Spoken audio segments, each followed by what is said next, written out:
Jerusalem, the storied city of David, often destroyed, but always rebuilt. It has been celebrated in song as the mother of mankind. The prophet Ezekiel called it the center of the earth.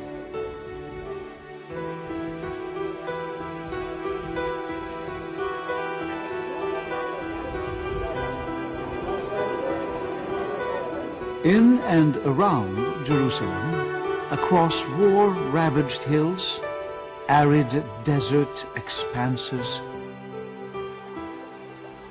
lush, fertile valleys and open fields, along the riverbanks and lake shores of Palestine, God elected to make himself manifest in the person of his only begotten Son.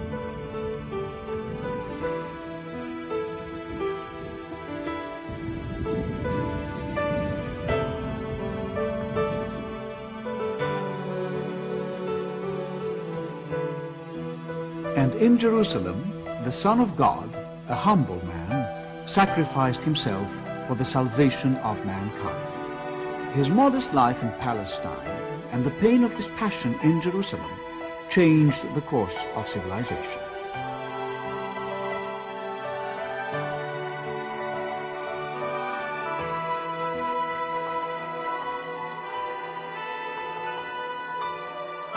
"2,000 years later, the message of his ministry and his triumph over death is still felt around the globe."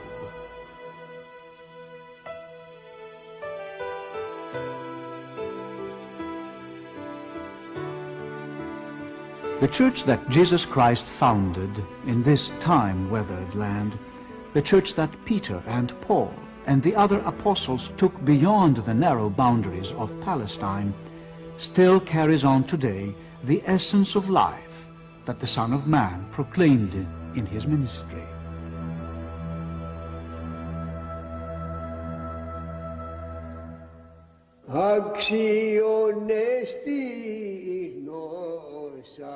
A church, ecclesia, a calling together, a gathering, bringing people together to form a koinonia, a community.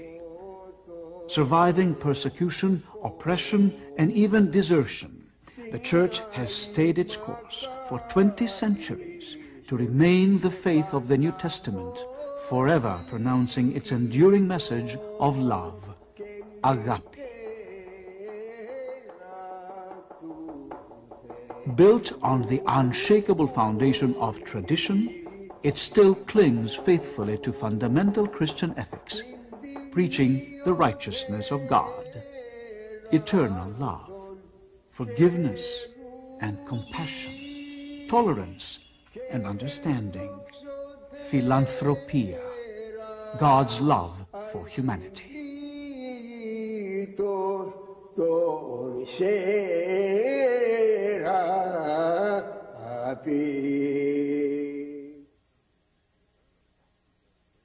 A journey back in history is always an opportunity for reflection.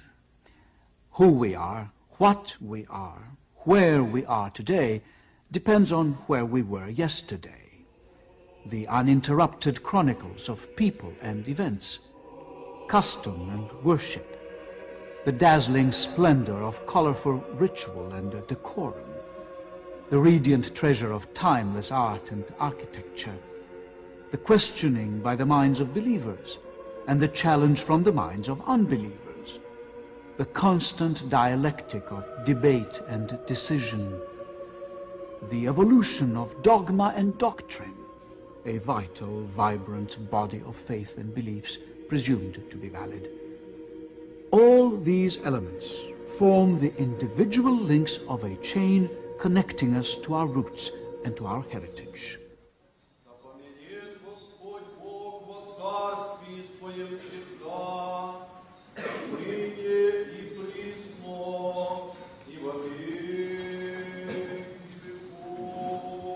Anchored in the scriptures, this long, unbroken chain of tradition is the brilliant legacy of Eastern Orthodox Christianity.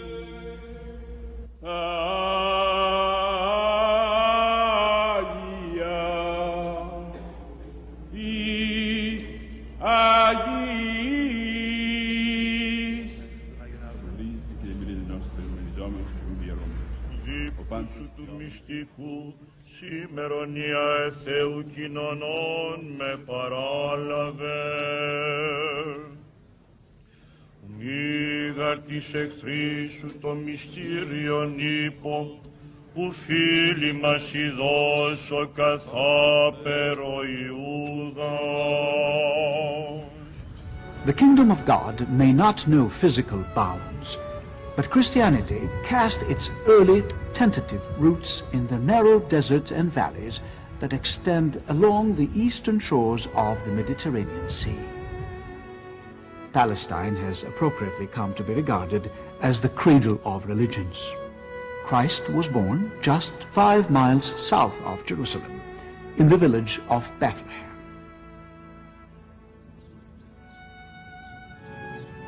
But he lived and practiced most of his ministry some 70 miles north of Jerusalem, around the Sea of Galilee, among Hellenized Jews and Gentiles. At Pentecost, 50 days after his glorious resurrection, Jesus, having already ascended to heaven, empowered his disciples with the Holy Spirit. That very day, 3,000 were baptized into the church, and the first Christian community was formed in Jerusalem. Go forth, Christ had commanded his apostles, and make all nations my disciples.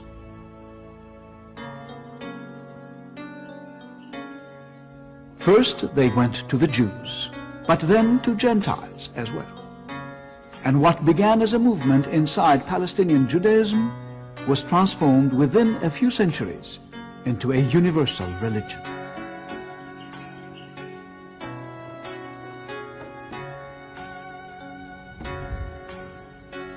Christianity is forever marked by its Semitic origin, but it grew up in a decidedly Greek world.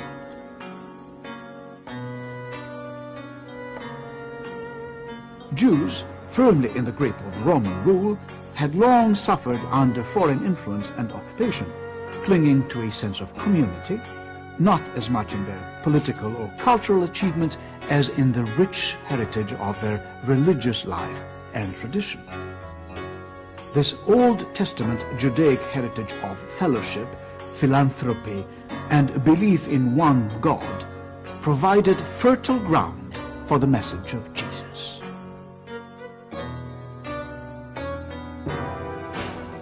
On the other hand, Rome had expanded its domain across the Mediterranean basin.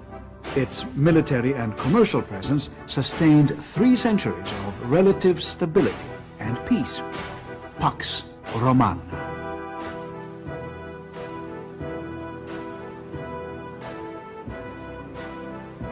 The Romans contributed a framework of law and order, as well as freedom of travel and commercial trade routes, the practical means by which ideas could spread.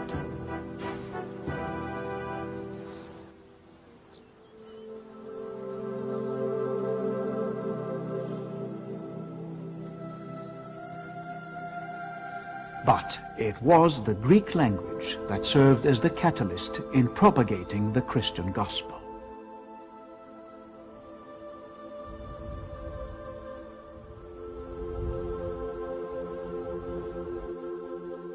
It was an advanced Hellenic culture and Greek classical thought that supplied the necessary climate for Christianity to actually take root and flourish. The sprawling conquests of Alexander the Great in the 4th century before Christ had spread Greek civilization to all corners of the known world. Greek had become the international language of the times, providing the means by which abstract ideas became universally intelligible. The rise of the Roman Empire did not change matters. Roman leaders spoke Greek as well as Latin, and the Roman Church celebrated its Mass in Greek, not Latin, well into the 3rd century AD. Classical Greek philosophy had also gained a secure foothold in all territories of the Roman conquest. Immortality of the soul, as proposed by Socrates. Superiority of mind and reason over matter and the senses. Plato's concept that ideas or forms represented an eternal, unchanging reality behind ever-changing appearances. Aristotelian logic, a systematic reasoning from a premise to inevitable conclusion. Ethics, a distinction between right and wrong, good and evil. The notion of duty and self-improvement promoted by the Stoics.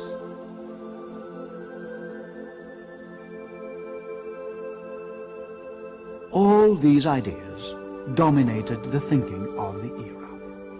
In fact, Neoplatonic scholars, especially in Alexandria and Damascus, exerted tremendous influence on contemporary thought from the 3rd century BC well into the 4th and 5th centuries AD.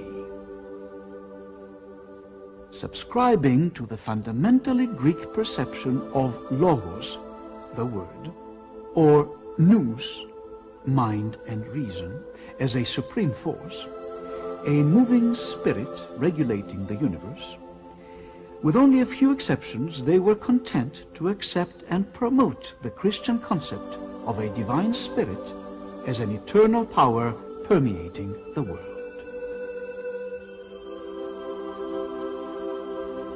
Christianity inherited a distinctly Jewish moral predisposition for philanthropy, to feed the poor, care for the sick, and provide for the deprived.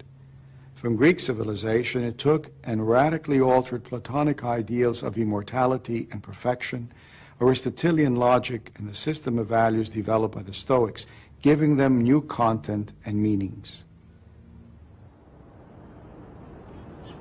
The fusion of the Gospel's message with the charity of Judaism and with the reason of classical Greece created the essence of humanity, which even today resides at the very core of Orthodox Christianity. Christian morality of love, compassion, and sacrifice struck responsive hearts. Its message of salvation, promising life eternal after death, fell on receptive minds.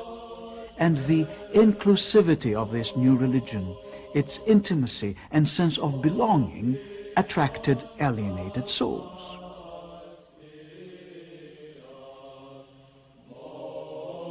The predominantly pagan populations in rural areas felt threatened by the Christian rejection of pagan gods, whose favor they believed brought success to the empire. Loyal Roman citizens in urban centers resented Christian indifference for imperial or military service. Worse yet, government didn't take kindly to Christians renouncing the emperor's divinity. Their preaching of a new king suggested revolution, if not treason. In such an environment, hospitable to fundamental Christian beliefs, but hostile to their apparent consequences, Christianity took its first tentative steps to enlighten civilization and to transform and build cultures. St. Paul, a Greek-speaking Jew with the distinct advantage of full Roman citizenship, in fact once a zealous persecutor of Christianity, became its most passionate convert and missionary. He set out to attract the masses to what he called the body of Christ. In 4 consecutive journeys, strenuous enough to have broken a man of lesser faith, often at risk, St. Paul touched Jews and Gentiles alike. His ministry met with either acceptance or rejection, never indifference.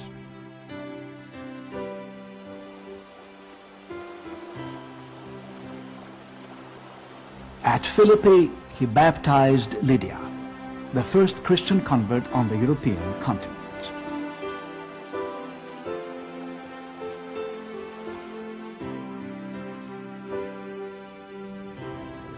Immediately thereafter, he was arrested, whipped, and imprisoned.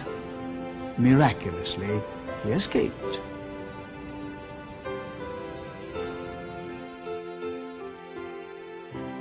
At Areopagus, beneath the shadow of the Parthenon, he came to preach to the Athenians about their unknown God. Mocked and ridiculed by skeptical elders of a former power in decline, he remained undaunted. In the span of 13 years, St. Paul traveled almost 15,000 miles, by boat but mostly on foot, establishing churches across the empire.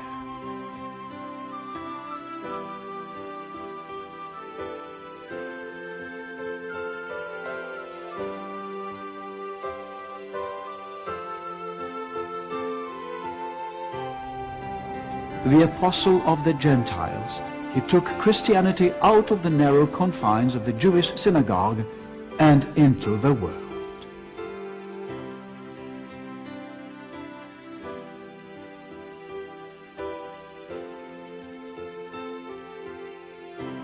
The church and its growth followed commercial and political centers across the dominions of Rome. The empire, after all, especially in its eastern part, had been an empire of cities. In the first generation of Christians, administrative authority rested in the hands of the apostles. However, once a church was established, an apostle, before moving on in his mission, would appoint elders to oversee the affairs of each community. By gradual evolution, there emerged an administrative structure with threefold ministries: deacons, attendants to perform community services, presbyters or elders to assist in the administration of the community and its worship, episcopi, the overseers, or bishops to preside over the church in each city. By the 2nd century, such a church hierarchy had been clearly established. Each city had an ordained bishop, an episkopos, tracing themselves to an apostle. To this day, countless episcopal seats in the Orthodox family claim such an unbroken tradition of apostolic succession. By a laying on of hands upon ordination of a bishop, authority passed directly from an apostle to the bishop and to each of his successors thereafter.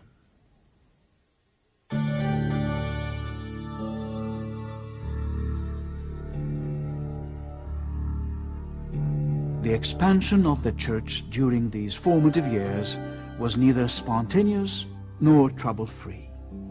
Its seeds were nourished by the blood of martyrs.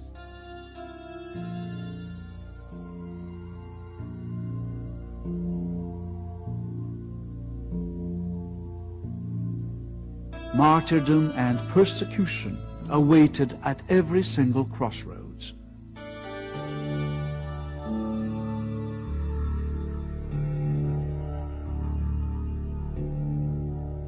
Emperor Nero used Christians as living torches to illuminate his gardens at night, and sporadic waves of persecution erupted in practically every corner of the empire. Despite periods of tolerance, during its first 3 centuries, Christianity remained a religion expressly forbidden and oppressed by the government. There were even state-sanctioned outbursts of general persecution when worship of Christ was punished by death. The Great Persecution, launched by Emperor Diocletian at the turn of the 4th century, ordered destruction of all church buildings, confiscation of Christian books, dismissal of Christians from government or military positions, and imprisonment of all clergy.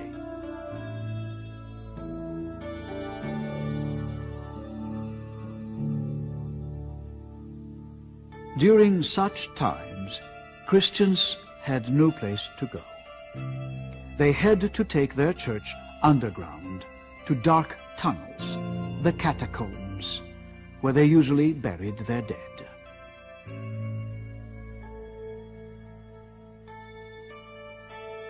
These caves were the first churches, the first altars, the first schools that helped Christians sustain their faith and keep the flame alive.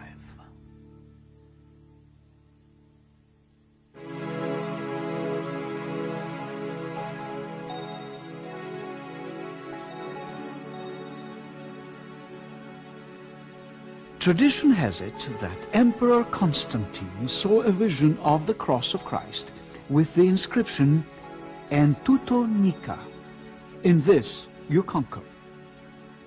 As he prepared for battle to consolidate his claim on the Roman throne in the year 312 AD, Constantine used the cross to rally his army and subsequently changed the course of Christendom and human civilization as well. Inspired by his vision, victorious in battle, Constantine became a protector of the Christian faith. He came to be known as Constantine the Great, and with his mother Helen was recognized by Orthodox Christianity as one of its greatest saints and benefactors. The Edict of Milan, a decree issued soon after Constantine emerged as the sole emperor, put an end to Emperor Diocletian's great persecution, granting Christians full freedom to worship. It transformed Christianity from the Church of the Catacombs to the Church of the Empire.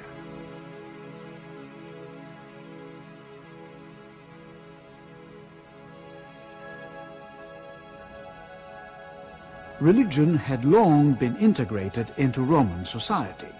After all, like all other states of the era, the Roman Empire was based on religion. Constantine, in pursuit of the elusive Roman ideal for one state, one society, one ideology, saw in the communion of Christianity an opportunity to unify his empire. He imagined a single, powerful realm, imitating on earth the kingdom of heaven.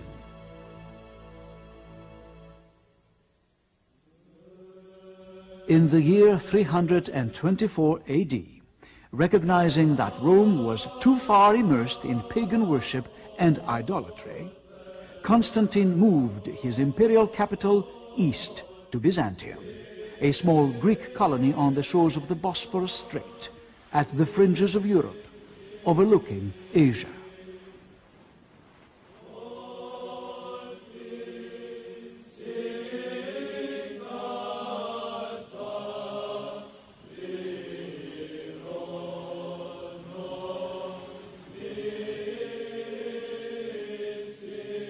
The New Rome, he called it.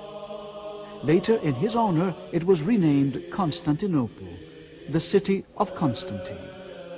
His dream gave birth to a Christian realm that provided the means for the ultimate integration of Christianity and Hellenism.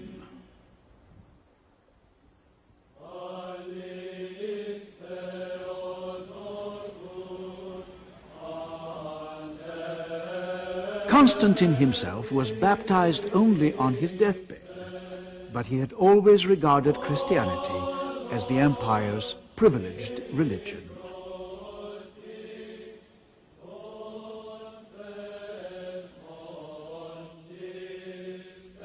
Much later, in the 4th century, 50 years after his death, Constantine's favorable policies toward the Church were finally carried through to completion.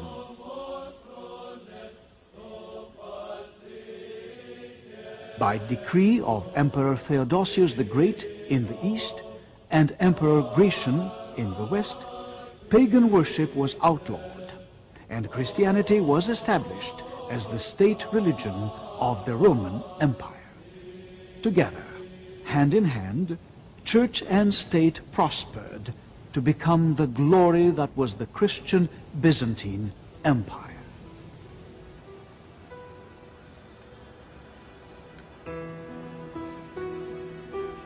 Constantinople, the cradle of Byzantine power and culture, flourished to become perhaps the most civilized city in the history of Christianity. It blended Hellenistic and Christian elements with a refinement that eloquently expressed itself in philosophy, theology, society, the law, government, scholarship, and the arts.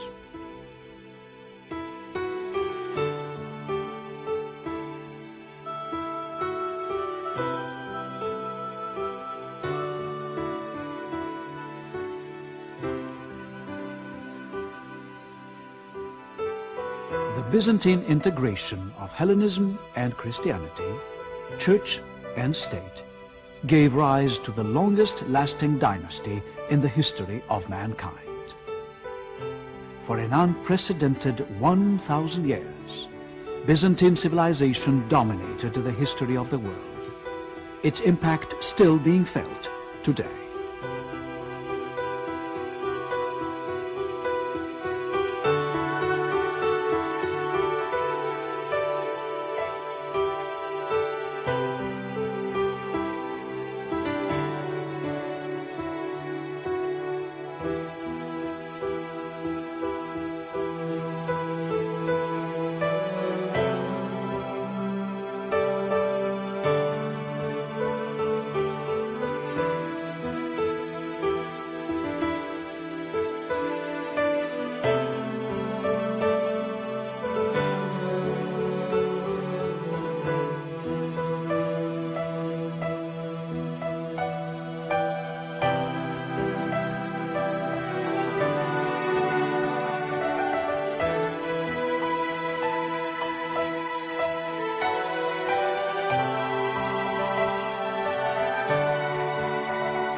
The followers of Jesus Christ spread his word throughout the Mediterranean basin, and the Christian faith flourished despite eras of violent persecution by the state.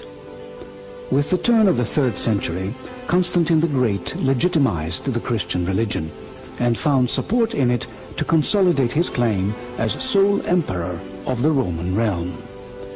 Along the way, the Christian church had developed into a group of local congregations which tended to their matters internally and turned to higher authority, the apostles and their successors, in times of problems and doubts.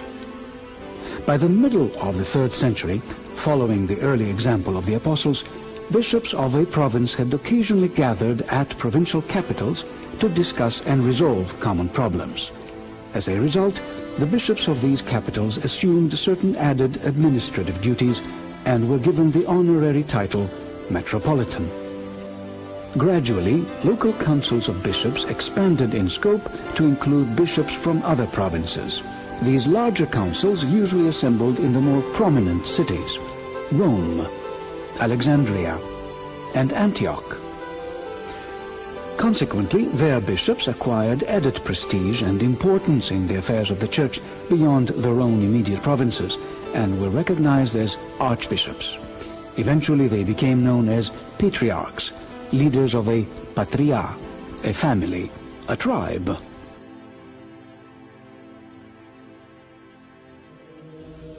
With the Byzantine integration of church and state, differences of opinion, which led to religious controversy and dispute, extended beyond provincial boundaries to assume a global significance.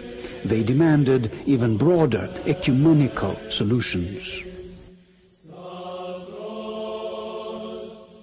Emperors, eager to see controversies resolved for the sake of imperial unity, summoned bishops from every corner of the empire to 7 successive ecumenical councils. The bishops attending these councils were admittedly imperfect men, but they are believed to have met and deliberated in the actual presence of the Holy Spirit. Therefore, the decrees of ecumenical councils, convened and presided over by an emperor, were enacted into law, binding on the Church as well as the state. By consensus of the collective body of bishops, the 7 ecumenical councils either clarified Christian dogma, matters of faith and belief, or issued canons on administrative matters, defining the visible organizational structure of the Church. The first 2 ecumenical councils were convened during the 4th century to address issues arising from the so-called Arian controversy, the teachings of Arius, a priest from Alexandria who denied the true divinity of Christ. Both councils dealt primarily with the nature of the Holy Trinity. They clearly defined the divinity of Christ and the Holy Spirit in coexistence with the Father as one God, 3 persons in one essence. The first council was summoned to Nicaea in Asia Minor by Emperor Constantine the Great in the year 325 AD, condemning Arian theology. The bishops, as stewards of the whole Church, articulated the Nicene Creed to reflect Orthodox faith. Orthodoxa, by definition, the correct belief and the proper glory of the Father, Son, and Holy Spirit, the right worship in one holy Catholic and Apostolic Church. Catholic meaning general, universal. Apostolic referring to the unbroken chain of succession from the apostles themselves. To this day, the Nicene Creed is still used by Eastern Orthodox Christians around the world.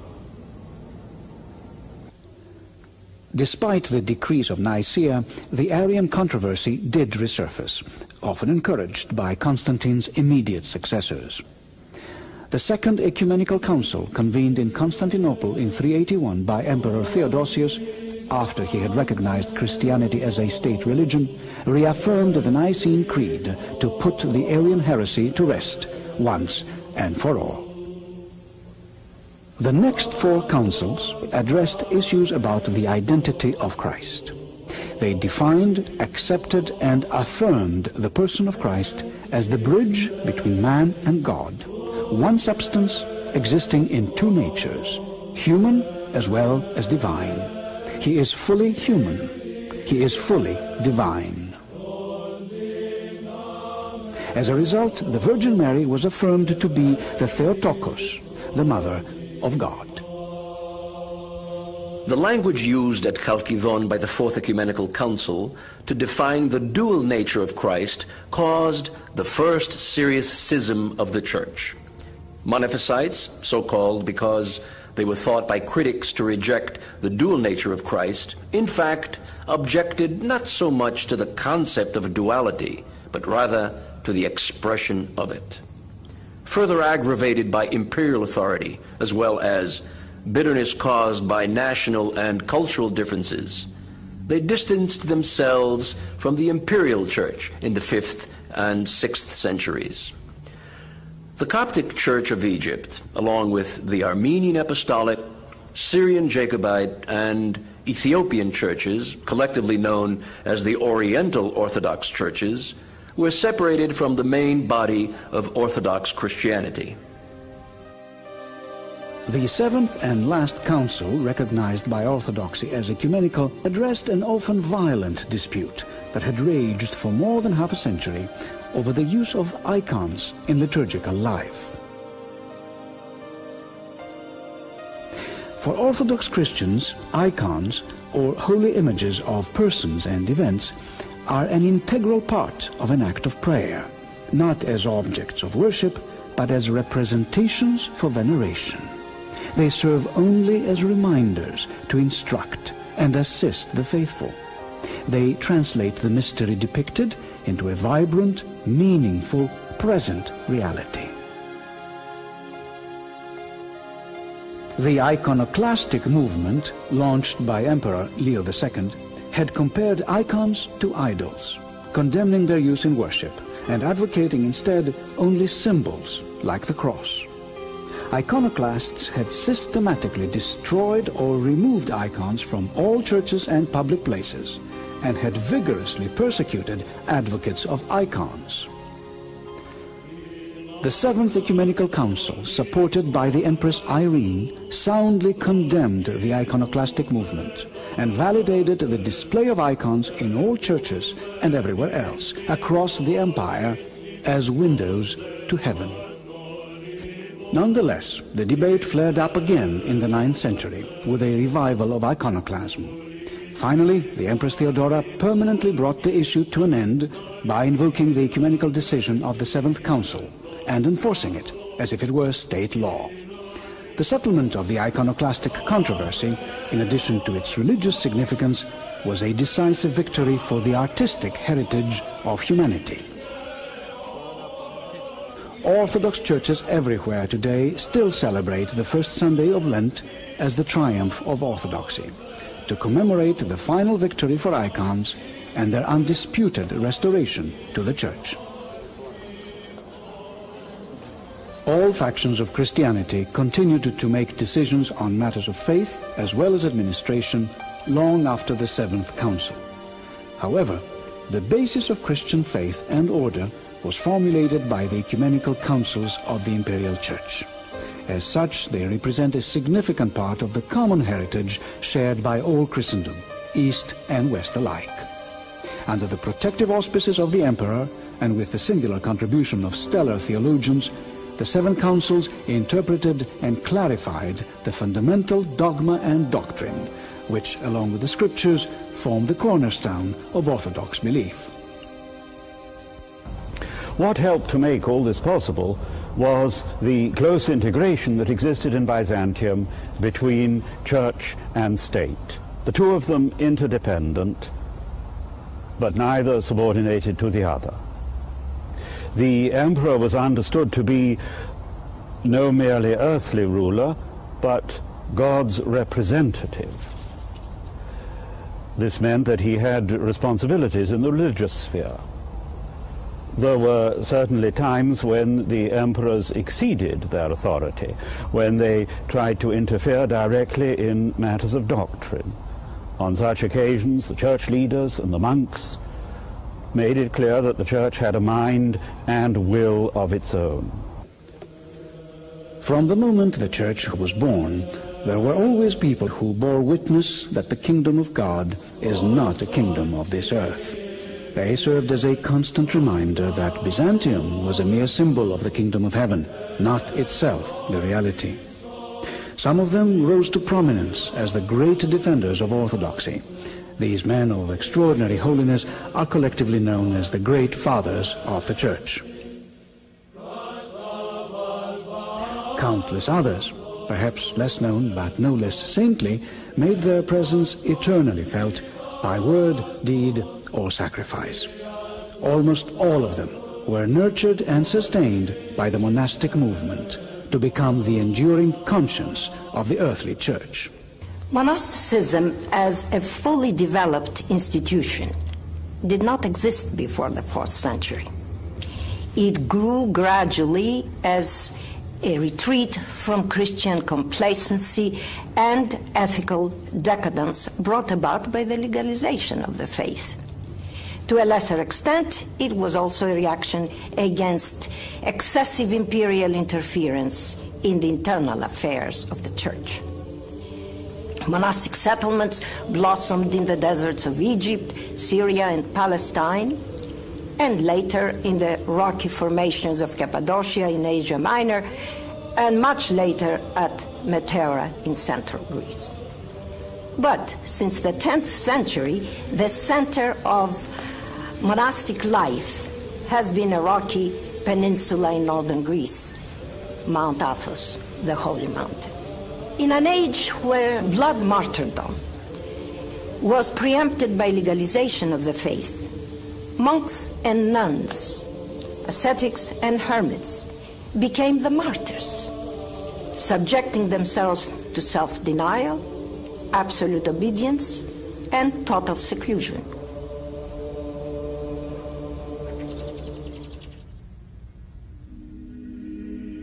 For the Church in Constantinople, the middle of the 9th century was the start of intensive missionary activity. Restricted by the Oriental Orthodox churches and the rise of Islam to the east, and by increasingly strained relations with the Roman Latin Church to the west, Patriarch Photius the Great dispatched 2 Greeks to the north to convert the Slavic peoples. Cyril and Methodius, brothers from Thessaloniki, took Christianity outside the comfortable boundaries of the Byzantine Empire and into an alien environment.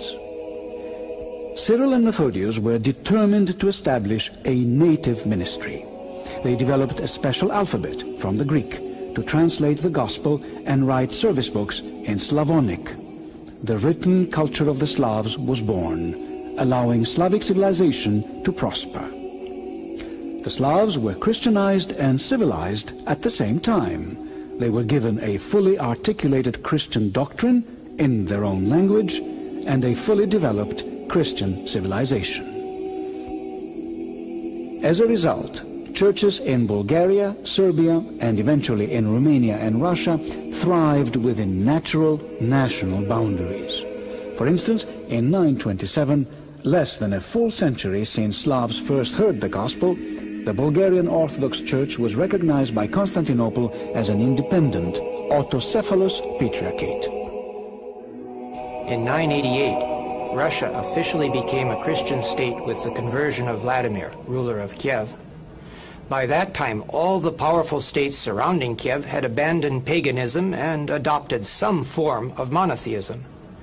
Vladimir wanted to do the same, so he sent envoys abroad to observe the rituals of Islam, Roman Catholicism, and Orthodoxy. The envoys were overwhelmed by the beauty of the Greek Orthodox rites they witnessed in the Church of Hagia Sophia in Constantinople. When they returned to Kiev and gave their report, Vladimir decided to adopt the Byzantine form of Christianity and decreed that all his subjects be baptized in that faith. Few people have accepted the Orthodox faith with as much devotion as the Slavs. Their conversion was a pivotal event in their social growth and cultural progress.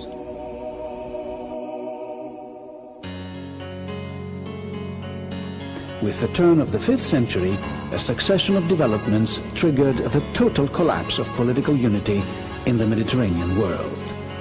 First, the empire was once more divided, this time permanently, into separate realms. The Byzantine East centered in Constantinople, the Latin West in Rome, each with its own emperor. Soon after, barbarians, wave after wave of Germanic tribes, Goths, Vandals, and Franks, invaded from the north to carve up the once proud western half of the Roman Empire into so many separate feudal kingdoms. The last remnants of political solidarity between Greek-speaking East and Latin West were destroyed, never to be restored. During the reign of Justinian in the 6th century, while the West was still divided and in a constant state of conflict, the Byzantine Empire was rising to the height of its glory. Constantinople gained both prominence and influence. Justinian's gift to the world, the Church of Hagia Sophia in Constantinople, is perhaps the ultimate expression of Byzantine symphonia, a unique harmony between church and state. On the one hand, an imperial church attending to matters divine, guarding the state. On the other hand, a Christian empire presiding over mortals as protector of the church to preserve the faith. In such an environment, the Bishop of Constantinople, by tradition direct successor of Andrew, the first apostle of Christ and founder of the Church of Byzantium, assumed the title of ecumenical patriarch. He came to be recognized as spokesman and spiritual leader for Eastern Orthodoxy. Rome, based on ecumenical canon, objected, but to no avail. Political power and prestige had decisively shifted to the East. In the East, bishops of many local churches legitimately claimed a direct, unbroken apostolic succession. No less than 4 of them had been elevated by ecumenical council decree to prominent honorary status. Consequently, Eastern Orthodoxy evolved as a decentralized affiliation of co-equal bishops, subscribing to decision by consensus under the protection of a single, strong, secular head, the Emperor of Byzantium. On the other hand, in the West, in an unstable political environment, Rome alone could claim an apostolic foundation. As a result, the Ecclesia, or Church of Rome, developed a centralized structure. Slowly, religious as well as secular authority was concentrated in the office of the Pope, the Bishop of Rome. Linguistic obstacles compounded the problem, making communication even more complex and difficult. By the 7th century, very few in the West could read Greek, and although Byzantium still called itself the Roman Empire, it was a rare Byzantine who knew Latin, the language of the Romans. With the advent of Islam in the 7th and 8th centuries, the Mediterranean fell under Arab control, and cultural and commercial contacts between Rome and the prominent seats of Eastern patriarchates started to deteriorate. Cut off from Byzantium and the Eastern Mediterranean, the West proceeded to establish a new Holy Roman Empire of its own, independent and emancipated from the Byzantines. To that effect, at the onset of the 9th century, the Pope crowned a new emperor, Charlemagne. Supported by a succession of popes, Charlemagne, former king of the Franks, attacked the legitimacy of the Eastern Empire in an attempt to take sole control of the Christian world, and thus restore the empire in the West. The stage was set for an open conflict. The pretext for the confrontation, known as the Photeian Schism, was the encounter of Orthodox and German missionaries among the Slavs. But its roots ran far deeper. The fundamental difference between East and West lay in assorted matters of ecumenical dogma and canon. 2 key issues in particular. The first issue was the Roman understanding of papal primacy in the affairs of the Church. Rome openly asserted its claims of jurisdictional supremacy in the middle of the 9th century. Pope Nicholas I tried to intervene in the internal affairs of the Byzantine Church by ordering the deposition of Patriarch Photius the Great and the restoration of Patriarch Ignatius to the throne of Constantinople. At about the same time, the convergence of missionary activity among the Slavs in the plains of Eastern Europe brought to the surface the second issue, a long, dormant controversy over the Filioque. The Nicene Creed had clearly defined the Holy Spirit as the Lord, the giver of life, who proceeds from the Father, who together with the Father and the Son is worshipped and glorified. But the Latin West unilaterally added a phrase to read, who proceeds from the Father and from the Son, in Latin Filioque, disturbing the balance of the Holy Trinity as defined by the first 2 ecumenical councils. Saint Photius the Great, a widely acclaimed scholar, regarded as one of the towering figures of Orthodoxy, was eventually restored to the Patriarchate. Although Photius had played a key role in the growth of tension between East and West, during his second term of office he entered into a reconciliation with Rome. It was at best, however, a fragile peace.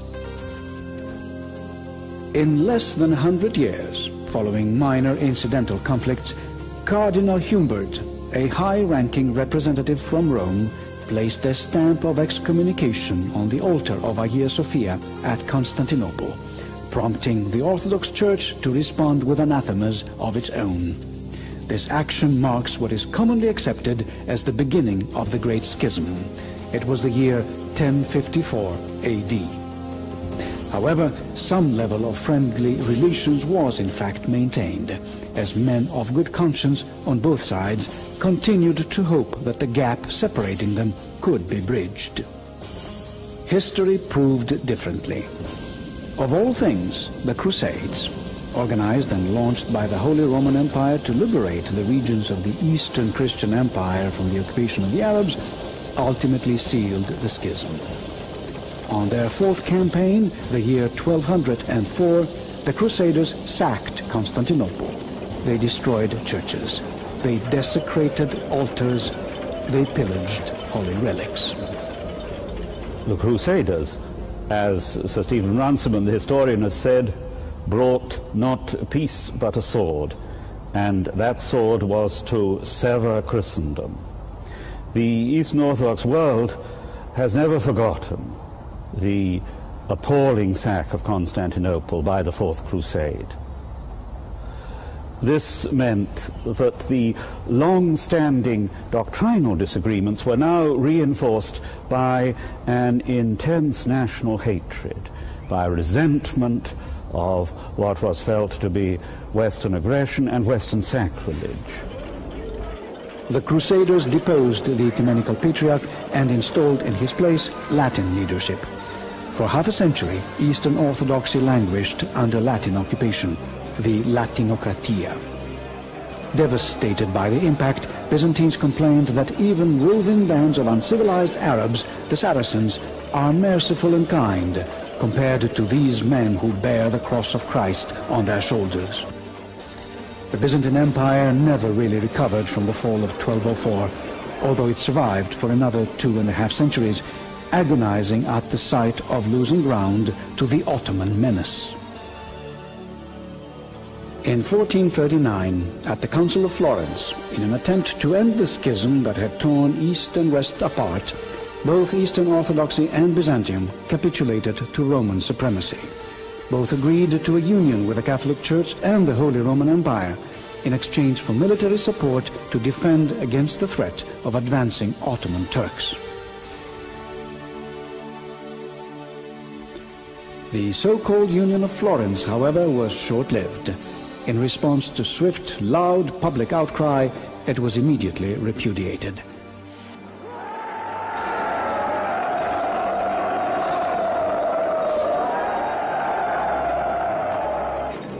On the 7th of April, 1453, the Ottomans, spurred by the dreams of Mohammed the Conqueror, launched a massive attack on Constantinople by land and by sea.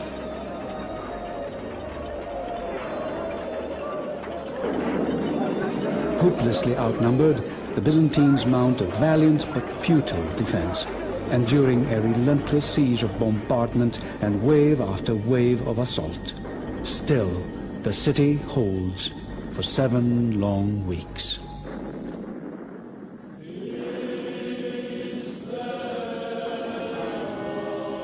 Before daybreak on May 29, Christian services are held in the Church of Hagia Sophia for the last time. Ironically, on that tragic moment, Orthodox and Roman Catholics, setting their differences aside, gather to pray together, united.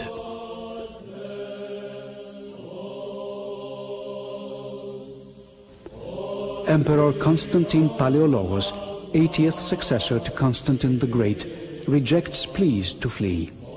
Instead, he falls fighting by the side of his men on the ramparts of the once mighty walls. The Sultan Mehmet is said to have shed tears of compassion at the sight of plunder and destruction that he and his men had wrought.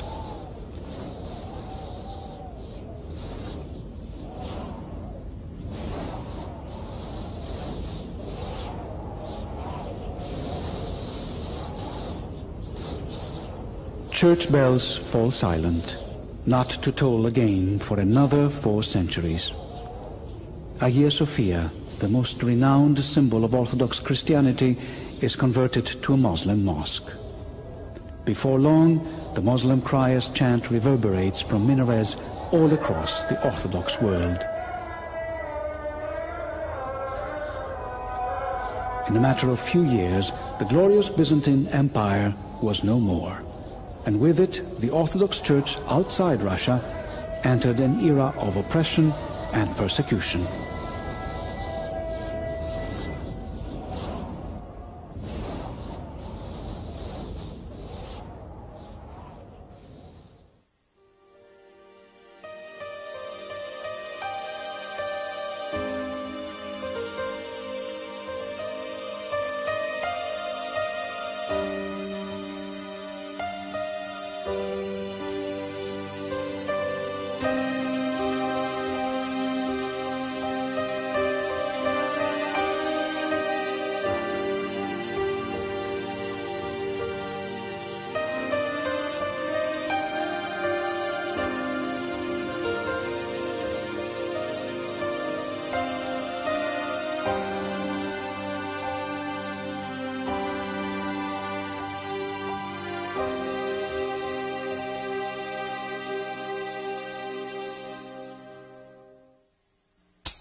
The fall of Constantinople to the Ottoman Turks in the year 1453 might have signaled the end of the Byzantine Empire. By no means, however, did it mark the end of the Patriarchate of Constantinople or the end of Eastern Orthodoxy. Islam drew no distinction between religion and politics. Christians in the Ottoman Empire, regardless of their ethnic origin, were classified as the Rum Millet, the Roman nation, and their church served as a form of local government. The Orthodox Church became a civil as well as a religious institution. Bishops became government officials. The Patriarch, in addition to being the spiritual leader of the Church, became the leader of a nation, the Ethnarchis. As a result, by grace of its conquerors, the Ecumenical Patriarchate played a decisive role in the survival of Orthodoxy and the Greek nation. Islamic law did not manifestly outlaw Christianity. As long as Christians submitted quietly to the supremacy of Islam, they were free to practice their faith without interference. Practical reality was a different matter altogether. Despite outward manifestations of tolerance, the Ottoman conquest plunged Orthodoxy into darkness. The Church and its officials fell prey to the greed, ambition, and corruption of politics. Everything was for sale. The ecumenical throne itself was available to the highest bidder, and the longevity of patriarchs depended on the prevailing whims of a ruling sultan. From the pinnacle of the Byzantine Empire, Christians were relegated to second-class status, their church a second-class religion. Islamic law prohibited the building of new churches and the ringing of bells. Compounding its alienation from the West, the entire Orthodox communion of the Balkans and the Near East languished in isolation, confined in a culturally and religiously alien Islamic world.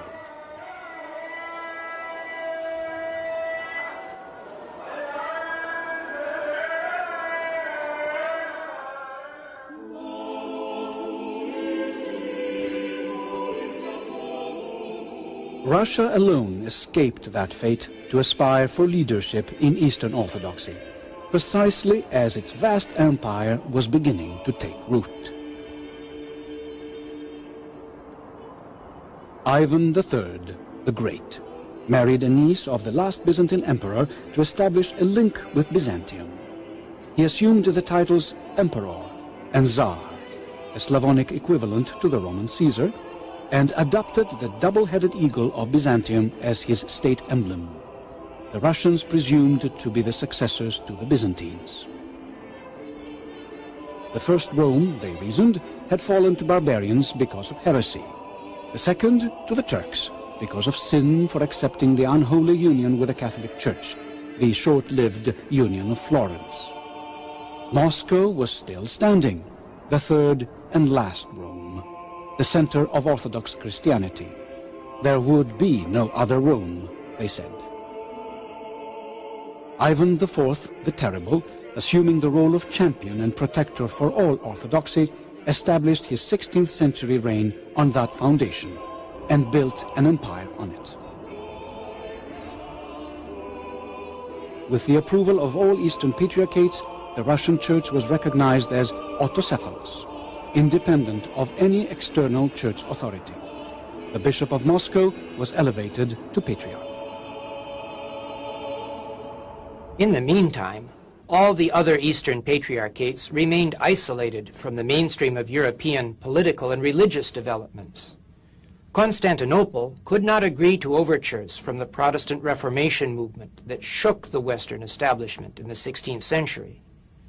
Neither was it in a position to stem the intrusion of Roman Catholic Jesuits and Protestant missionaries on Orthodox territories outside the Ottoman Empire. As a result, at the Union of Brest-Litovsk, an agreement concluded in the late 16th century, millions of Orthodox Christians in Ukraine, although allowed to retain their Eastern rites and customs, submitted to the doctrine of Rome and the jurisdiction of its Pope.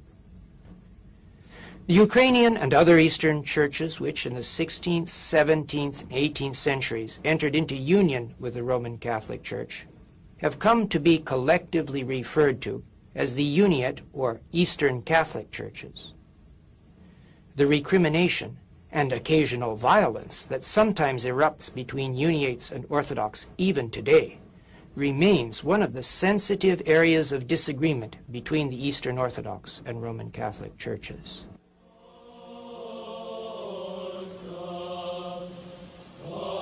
Greeks, on the other hand, suffered a different fate.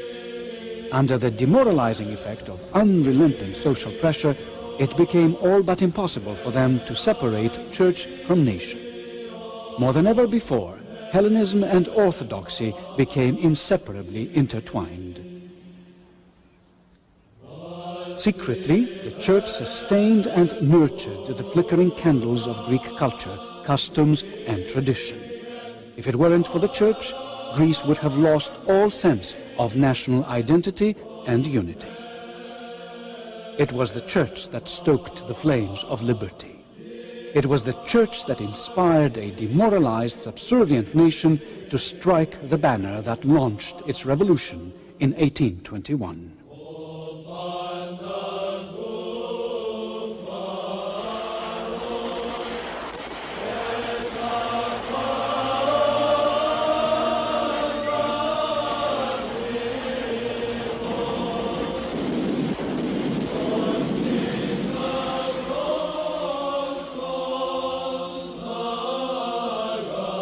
Orthodoxy did not emerge from its long siege under the Ottomans without its share of martyrs.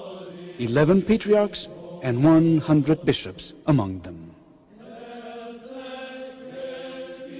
Cyril Lucaris, who served 7 times as Patriarch of Alexandria and Constantinople, was drowned. Saint Cosmas Etolos, a monk who had become the most prolific missionary in Greece, also suffered a martyr's death. The ecumenical patriarch Gregorius V, along with 2 metropolitans and 12 bishops, was hung at the gates of the patriarchate in retaliation for the outbreak of the Greek Revolution. Nevertheless, Ottoman rule did not erase the Orthodox faith. After the Greek uprising and the collapse of the Ottoman Empire, riding the wave of 19th century militant nationalism, the church emerged safe and sound, but with its structure permanently altered. The churches of Greece, Serbia, Romania and Bulgaria could not continue to function ecclesiastically under the jurisdiction of the Patriarchate that remained isolated in the foreign and hostile environment of the Ottoman Empire. By the end of the century, they had established national, self-governing, independent churches.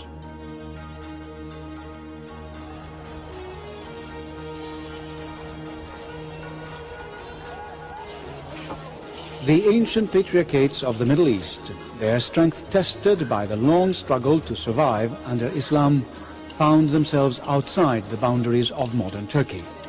They are still surrounded by predominantly non-Christian populations, but have re-established their absolute independence from external church influence. Alexandria has extended its jurisdiction beyond Egypt and North Africa, south throughout the African continent, with especially vibrant missionary activity in East Africa.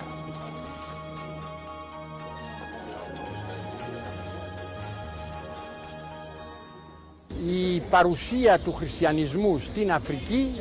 presence of Christianity in Africa will continue, and that means that the Patriarchate of Alexandria will survive. Africa is a continent with many Muslims, especially north of the equator. But it also has Christian Africans from the equator and below. Africa's Christianity and Africa's Islam meet, and they have a duty to find a way of life, both just and peaceful. And in this way of life, the Orthodox Patriarchate of the Orient, which has sowed its seeds in Uganda and Kenya, where we have 100,000 Orthodox Africans, will survive too. And who knows? Perhaps tomorrow, in the march of time, we shall have in the Patriarchate of Alexandria an African patriarch.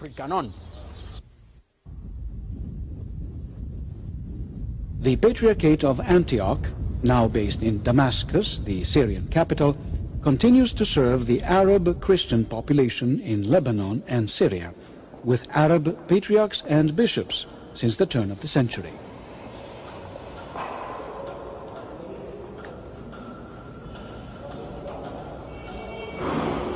Islam is a very, very important phenomenon, and one has to face it.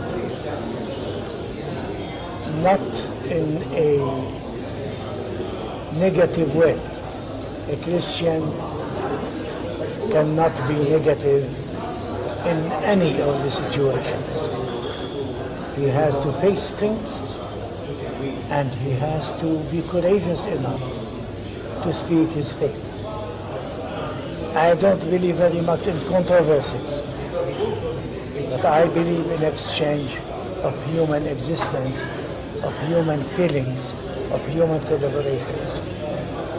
Because after all, not everyone in life knows every single iota of all dogmas.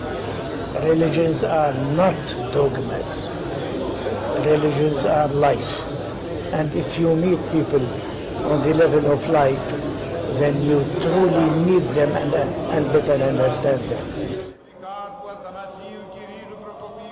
Jerusalem, the Church of St. James, the brother of Christ, still ministers to a small, primarily Arab flock in Palestine, but provides invaluable service as the guardian and protector of Orthodox shrines in the Holy Lands.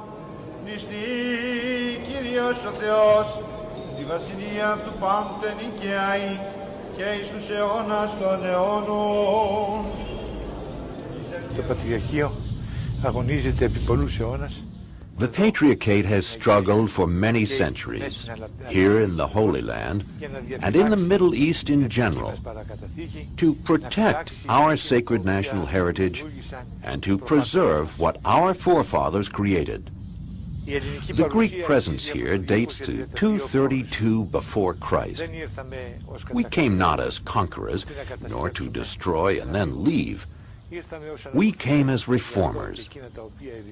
That is why what our ancestors created today adorn the Middle East, and especially the Holy City.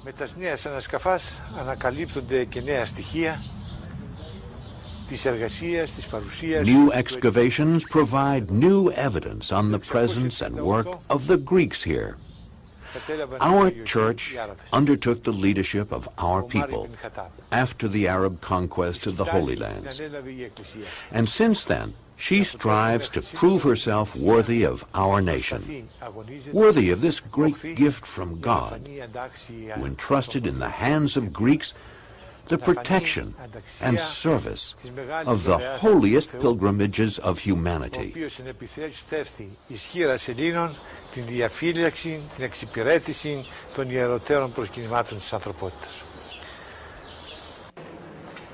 Constantinople, although stripped of most of its former territories and deprived of its flock by harsh political realities, still retains its position of primacy among Orthodox episcopates.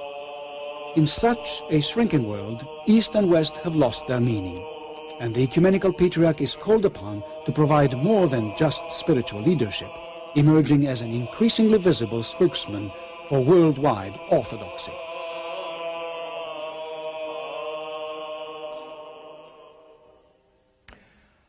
As the first General Secretary of the World Council of Churches stated once, the Ecumenical Patriarchate of Constantinople was the first church in the world to call the churches for cooperation by issuing the famous encyclical of 1920. In this encyclical, the Patriarchate was saying that the churches could, for one moment, forget their theological differences and come together to cooperate in the practical field by creating a League of Churches following the example of the League of Nations, which was created here in Geneva. That initiative eventually gave birth to a worldwide ecumenical movement, seeking the cooperation and ultimate unification of all Christendom in a single, inseparable communion. in the first ever direct personal exchange between Roman Catholic and Eastern Orthodox leaders since the 15th century, Pope Paul VI and Ecumenical Patriarch Athenagoras, according to the Pope, a great protagonist in the reconciliation of all Christians, met in 1964. The following year, their mutual excommunications were officially lifted, and the two churches entered into dialogue. The dialogue with the Roman Catholic Church being the most important as well as the most difficult of the bilateral theological dialogues, unfortunately during the past 5 years is beset with great difficulty because of the dangerous revival of the immense problem of uniatism, particularly after the collapse of the communist regime of the former Soviet Union. If the authorities of the Vatican do not change their tactics on this problem, the dialogue between the two churches will continue to be restricted to one single topic, namely that of uniatism and proselytism. The fact that this year the meeting, which had been scheduled, could not take place due to the unwillingness of the majority of the Orthodox churches to attend the dialogue, is indicative of the existing unfavorable atmosphere.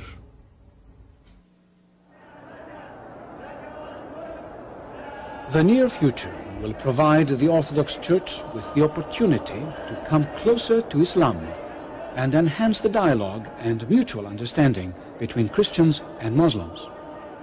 The Orthodox Church will play a very important role in the future of the relationships between Christianity and Islam.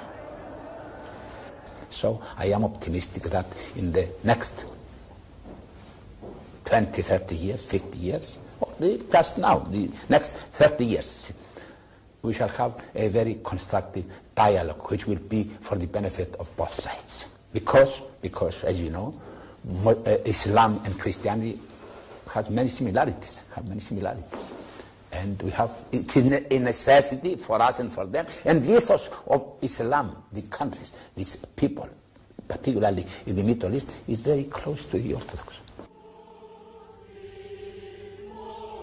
At the threshold of the third millennium, communion with other Christian denominations and dialogue with world faiths are only few of the challenges facing Orthodox Christianity.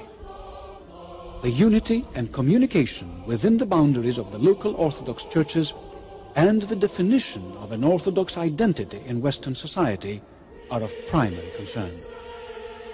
As countless immigrants fled poverty, war, and persecution from their Eastern European homelands, Orthodox communities flourished outside their traditional environment in Western Europe, the Americas, Australia, and the Orient. Scattered across the world, Orthodox Christians organized their communities along purely ethnic lines to create a variety of national churches with overlapping, often conflicting parish boundaries. Their need for unity and cohesion is pressing and immediate. Here, our first and pressing problem is to have a stronger visible unity. I would hope for the development of local Orthodox churches in the United States, Australia, Britain, other countries where there are large numbers of Orthodox. I would hope before too long we shall have in each place a single jurisdiction, a single episcopate, a local church with a synod of bishops able to make decisions for their own flock locally. Even the giant in the East emerged from its 70-year ordeal in the wasteland of militant atheism to face a new set of challenges. It is hardly possible to fathom the suffering and humiliation that Orthodox people endured in the 20th century under the systematic persecution of communist regimes. Churches were methodically desecrated, closed and destroyed. In Russia, at one point, as many as 150 bishops were in prison. The number of martyrs is likely to exceed those who perished in the age of the catacombs and the Ottoman conquest combined. Persecution had crushed the church, but paradoxically also protected it. Its tradition, undiluted by secular realities, was passed on intact in the home with even greater zeal by successive generations of devout grandmothers. However, having survived the grave challenges of tyranny, the reborn churches of Russia and Eastern Europe are now poised to share with worldwide orthodoxy the challenge posed by the demands of contemporary society. In the past centuries, Orthodoxy succeeded in integrating faith and worship with the everyday life of the people. Religion came into every aspect of life and interpersonal relations. Following the Industrial Revolution and the growth of big urban centers, this immediate and unambiguous blending of religion and society started to weaken, and religion became only a part of people's concerns. This is a concern very evident in Orthodox communities in Western societies, but it may become increasingly more important in every traditional Orthodox country of the East. Orthodox history is punctuated by a series of traumatic experiences. The conquest of Alexandria, Antioch, and Jerusalem by Arab Muslims, the burning of Kiev by Mongol invaders, the sack of Constantinople by Crusaders and Ottomans, the Bolshevik Revolution in Russia and the ensuing dislocation by communism, the expulsion of hundreds of thousands of Greek Orthodox from Asia Minor. From Saint Stephen, the first martyr, and the apostles Peter and Paul, through the ages to the present moment, orthodoxy has been forged on the anvil of persecution and sacrifice.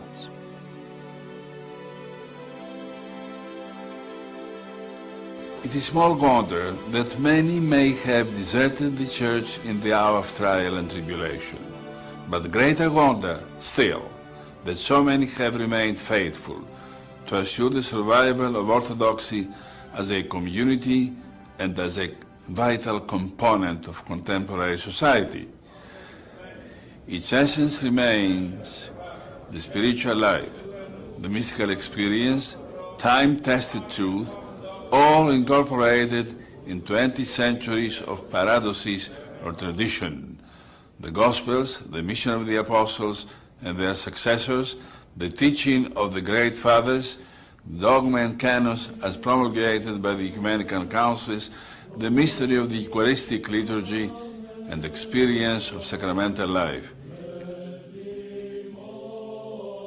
Universal in character, Orthodox Christianity is no longer confined to the eastern part of the world.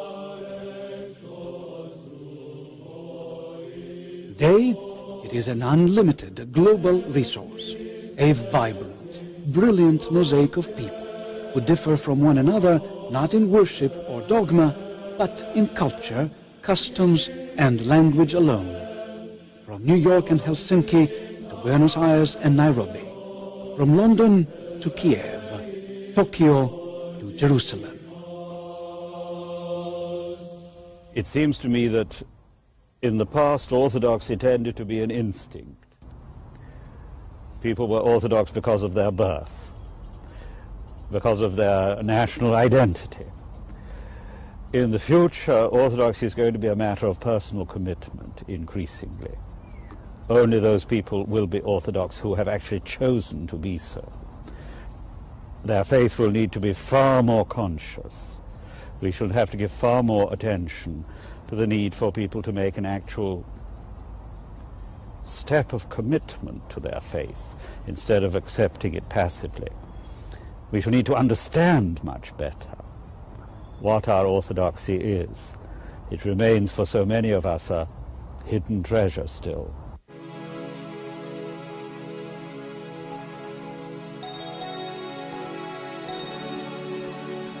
The universal appeal of Christian orthodoxy lies in the heart of its humanity, philanthropia, God's loving kindness toward mankind.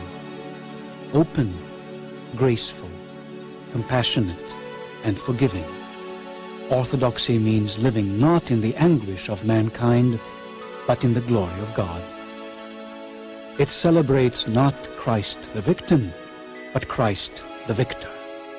It emphasizes not so much satisfaction as much as salvation of humanity. Our relationship with God is not legal, it is spiritual.